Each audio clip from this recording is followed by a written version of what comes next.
I'd like to welcome today's panelists, Chike Ogea, lawyer and former Commissioner of Information Delta State, and Professor Anthony Kila, the Director of the Center for International and Advanced Political Studies Center. Gentlemen, you're welcome. Thank you. Good to have you on the program. Thank you. Usually we have a full house, but somehow, you know, it's just the two of you today, and it's good to see you. Thank you. I'm sure maybe in the course of the program, others will join us. But let's start from Nigeria. Former Nigerian President Goodluck Jonathan has railed against the conduct of President Barack Obama, describing the former U.S. president as overbearing and condescending in his message to Nigerians ahead of the 2015 general elections. President Jonathan said President Obama displayed an unusual level of bias during the 2015 elections, issuing a video appeal to Nigerians, which all but advised them on which candidate to give their mandate. President Jonathan said in his new book, My Transition Hours, which was launched on Tuesday in Nigeria's capital, Abuja, that he had strictly kept the book secret in order to avoid excerpts of it being published ahead of his formal public presentation.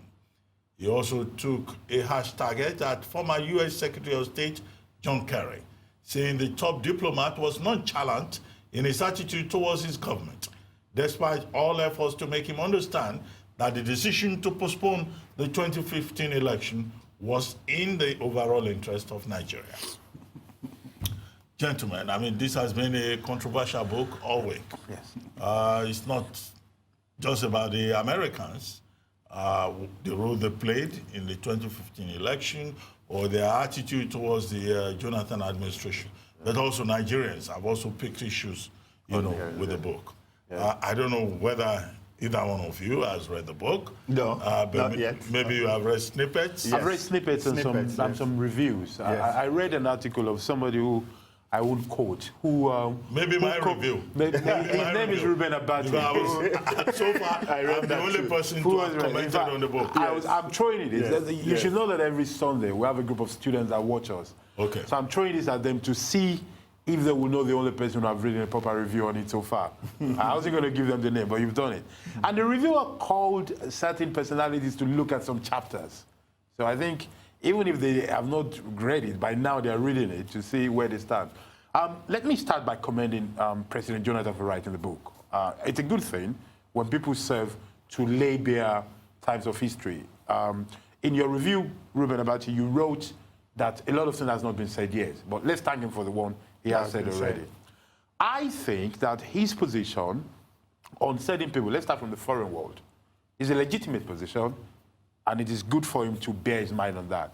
But I also think that, in a way, he's isolating a case.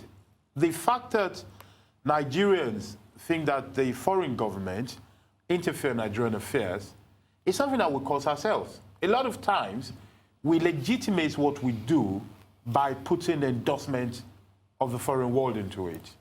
It also shows the level of dependency which we have. But by the same token, and you know, it sounds complicated, but it's not. By the same token, it is legitimate for the American leader, or any leader in the world, that sees that a country with over 150 million population might descend into chaos because of an election, to take a charismatic step, because that's what Obama did. It wasn't an official document. He took to the video and said, "Dear people, do not fight." Is it condescending? Yes, I think it is. But that is the world in which we live in which charisma can trump something like that. Yeah, but President Jonathan's major grouse is that in the fight against Boko Haram, against terrorism, which is something that is important to the Americans in their attempt to ensure global peace and stability. The Americans under Obama refused to support the Jonathan government. Their argument was about human rights. Exactly. And they got the International Court of Criminal Justice to, at the to do investigations and all of that. And they came up at the end of the day with this position that the Jonathan government had abused human rights. And therefore, on account of that, they were not going to support the government. They refused to sell arms when the Nigerian government, yes, when it was most needed. yes, You know, and for President Jonathan, that was an attempt to cripple his government. attempts, yes, He went to the Israelis. Yes. The Israelis were most willing yes, to assist Nigeria. Yes. The Americans blocked the Israelis. yes, By the time President Jonathan went to the Russians, yes. right, it was almost Too late by then. too late. Yeah, Then you could see that towards the election, yes. you know, the Nigerian government, having received support from Russia, was able to do a lot and check the rise, the spread, the intensity of terrorism. Yeah. So I think that's where President Jonathan is coming from. And I think he's right. With hindsight, with hindsight now, I think it's a matter of trust. They had a bad relationship. They used a tool that they could have used at any time against a lot of developing countries, which they don't use at convenience. I think they didn't trust Jonathan, or to say in a pedestrian way, they didn't like him. Why? Exactly, why? Because it wasn't like from the day he got there, they didn't like him. At some point, they got reports, their relationship went frosty. Because for some reason, he performed, in their judgment, below par. And that is... Was this about the interests of the multinational oil corporations? No, I think and how the oil and gas sector was managed? That presented him. And the strategic interests of the United States. Chike, you will know this. No. I think basically what happened at that time, just like Prof pointed out, was that somehow or the other, they felt that the administration wasn't really pulling its weight. Now, what side of the coin they saw to come to that judgment is the question we should ask. Yeah. It is funny because it is almost as if to say the same kind of scenario is playing itself out. We have a president of Obama who has called a president a lifeless president. Yeah, Snippets coming out of the White House, yes, is also showing that they believe enough is still not being done. Yes. How many days ago? Was it not 2 or 3 days ago? The social media has been agog with those gory photographs of the way our troops were slaughtered in a place called Metele, somewhere near Maiduguri in Borno State. And this government had told us, don't forget, to the the Minister for Information, that Boko Haram, to a large extent, has been curtailed. Yeah. And they are the fringes, they have no consequence anymore, the country is safe, they have secured the country and all that and all that. Now we're seeing these kind of horrendous attacks. And what really riled Nigerians was that there was no acknowledgement from the government circles about that kind of heinous wrong that was done to these people. Fine, later on I saw some Nigerian army saying that they had to respect the family, they just won't go out and they have to contact them and all that. But the truth is that what has changed? That's the question. Since the time Obama refused to endorse Jonathan for his second term, till now, what has changed in terms of our security in the Northeast? One question I should ask you is, should the interference of a foreign body, of a foreign country, be so critical to Nigerian elections? The Americans themselves have complained about Russian interference into their own elections. Their own elections. Yes. Now here we have a former president writing a book and saying, look, the Americans and others in Europe interfered in the Nigerian election and they tried to influence it. So where does that leave Nigerian sovereignty? I think, what's the consequence of it? What's the connection with the 2019 general elections? I think the fact that in the Russian case, in fact, the matter risk going to court, what they did was an illegal interference. That is what they're accusing them of. In the case of opinion interference, I think it says something about our level of sovereignty. And it says something on the level of our identity as a people, because we are dependent. How many countries America is trying to change their leaders?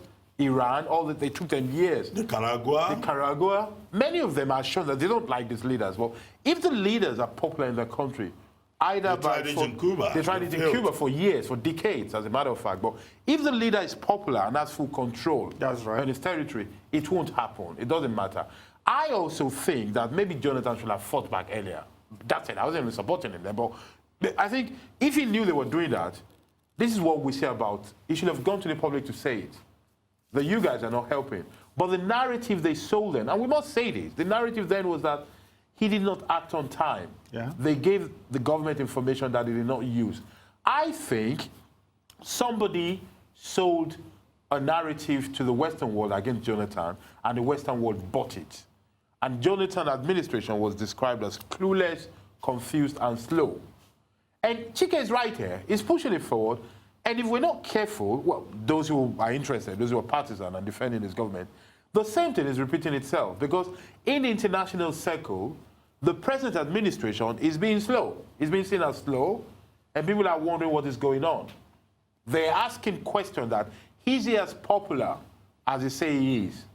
Nigeria is a crucial country for the whole world. Symbolically, strategically, and physically, population-wise, the history, the geopolitical connection. The market. The market, the oil that it has. That's right. It makes it a place where whatever is going on there, global players pay close attention. That is why I cringe when we do certain things that we should not be doing. So we need to be very careful about it. And maybe with time, but hopefully we can accelerate it, we need to be more mature and more confident and stop referring to external influence for endorsement. Gentlemen, let's move on. Yes. We take a look at another topic from Nigeria. A debate between all the candidates vying to be elected president of Nigeria, while the vice presidential candidates are due to have their debate on December 14th, 2018. Group chairman of the Nigerian Election Debate Group, John Momo, disclosed this at a press conference on Thursday. The two leading candidates for the election are President Muhammadu Buhari, who is the candidate of the All Progressives Congress, APC, with Vice President Yemi Osinbajo as his running mate, and the presidential candidate of the People's Democratic Party, PDP, is Alhaji Atiku Abubakar, with Peter Obi as his running mate. Now, presidential debate. In 2015, we didn't quite have a presidential debate. Yeah, because the candidate of the APC at the time, General Muhammadu Buhari, as he then was, the GMB, did not take part. Yes. But there was a debate. Yes. Other candidates took part in the debate. Yes. How are we sure that President Buhari, as incumbent president, would take part in this debate that is now being proposed, and that he will use the opportunity to defend Well, what he wants Nigerians to give him? if you ask me, Yes. I would feel that as an incumbent, he's been there 3.5, almost 4 years, it is in his interest to take part. It's in the interest of the APC to take part in the debate. Because, you see, there's a perception out there that the APC is all about propaganda. And somebody said every election cycle, for instance, to my brothers in the Southeast, they will talk about this non-existent Niger bridge. And immediately the election is over, the whole talk will disappear. it's a spiritual bridge. Exactly, there is a spiritual bridge. I'm from it Asaba, arrives. and I haven't seen anything going on there, right? So you see, the good thing for an incumbent government to do is to come and say, these are the things we have done. That an incumbent government can only campaign with the things it has done. It should stop telling us about what it will do. That doesn't make sense. And whether we like it or not, we have had this situation. We thank God that the president is healthy now. Don't forget, the president went through this health scare initially, and Nigerians were scared. Are we going to go down that road? Because it's not been too long when we had that kind of experience. And God has done it. The president is fine. So I think he should take this opportunity. He should come. He should address the country. Because by doing that, a lot of these myths that are around, that are causing a lot of problem about the cabals. I mean, people say all kinds of crazy things. In fact, you know there's this very ridiculous one they are saying about some Jubreen from Sudan, which I think is just madness. So I think it is important that the APC as a party should seize this opportunity and the president should come and address us. You think, Chike Ogia is making a point, or Well, Chike Ogia is advising the president. He's kicking the dust. I hope the president will thank him for and advising shaking the him. table? It is not my duty to advise the president. I mind my business. My business is that a debate is a good thing because it is a moment in which candidates come out to tell the people, I, the undersigned, this is what I've done with my life, this is what I'm going to do with government, this is my view on the world. And it allows people, like you go into a supermarket, to place them side by side to see what they're going to do. Now, we have a bad tradition of debate in Nigeria. But it's not a Nigerian thing. Let's be careful. It is a human thing. Generally, it is contenders that won debate because it is a chance to stand by side with whoever is leading and show that they're better. Generally, the people leading the polls tend to shy away from debate because they don't want to stand there. They want to just hang on to what they have. Elsewhere, they are forced to do it. You see, in an organized society, in an organized democracy, debate is not a choice. It's something you have to do. It's not, will I do it? It's part of what you sign up for. It is an institutional requirement that you do debate. So I hope we get there and people can work in on it. I think that, looking personally, I do not think President Buhari is a good debater. I don't think he can stand on the podium and do well. He just comes to reel out what he has done. Yes, I have seen it. I have seen him debate. He did a debate in 2011. I was actually in the room when he debated in 2011, so I was there. But I don't think he can match up very well. But let's be careful. If he comes out and just performs slightly close to average, he's going to win it. Because people like me are very biased. People like me think he won't do a good job. So if he just does something slightly average, he's going to appear very good. So there, take it as a point. Those advising him should simply advise him, prepare him, and coach him to let him go for it, if he can stand it. But do you think that in Nigeria, I mean, given the level of the electorate, the level of development, that a debate can make a difference? Yes. One way or the other. Certainly. Yes. Because the people who listen to these debates, yes, the people who had assess these debates. Yes. People like you. Yes. You are a big man. You don't even have voters cards. Many of you don't vote. No. Many of you leave Nigeria and return after the elections. Let me tell you something, Ruben. What you have a PVC. Oh, definitely. Certainly. How can I not have a PVC? Okay, will you go out on election day? Of course, I will go and vote. Maybe I'll go and vote in Asaba. That's where I'm registered. Maybe you constitute a significant minority. No, but let me tell you something. That's the point. Yeah, exactly. That's the point. What people don't want to know. This thing is changing. You will be shocked. It is changing. It is changing. Forget about the elite. I led, and can I just say, I personally, with people like this people you talk about. Killer, do you have a voter's card? I have a voter's card. I not only have a voter's card, I've always voted in Nigeria since 1979. And I've never missed even when I was abroad. But that said, for this election, I personally, with a group of people, made sure over 1 million people got voters' card. So you'll be shocked what's going to happen. The middle class is ready for this election. The middle class is not only going to vote, but it's going to influence vote. Because we've looked at it, we've listened to people like you, who will say... People like me. Yes, people like you. People like you who look down at us from your high towel of the media. Am I not a member of your class? No, you are upper class. You are, I am a teacher.